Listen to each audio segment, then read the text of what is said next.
Alguma kondishon muito importante que nós como corso temos que cumprir com ele, tá? Que for no momento que a bakuna não aqui sali for de Holanda, tem no momento que não chega corso, nós mester que a temperatura tá queda optimal. Por exemplo, nós acaba com a prome bakuna que também bini tá a bakuna de Pfizer. Pfizer é uma bakuna que botin guardar na menos 80 graus.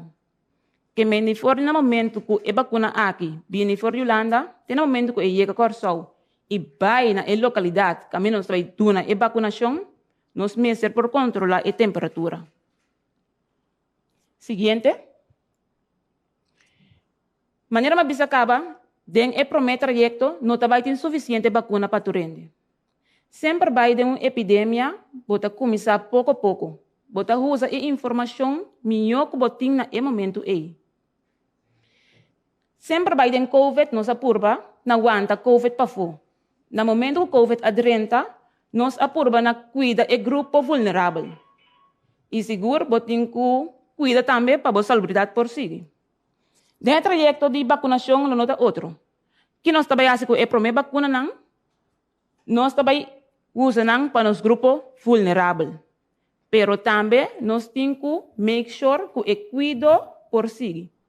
Que mendi pessoas não arriba 60 anos, pessoas não com maleza crônico, pero também pessoas não têm cuido.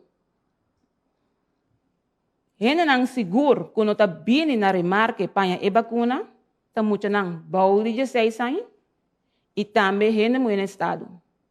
De com essa kita para sombra, a bakuna simplesmente não há de teste riba e grupo não aqui. Pero aqui rato professor Deutsch lo vai mais den e detalhes não aí.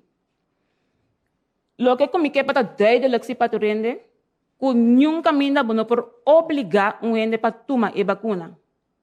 Que mendi lo que nós está bezig com está dando informação correta, informação confiável, para no momento que a bakuna vira disponível para boa pessoa, a boa tomar boa melhor decisão.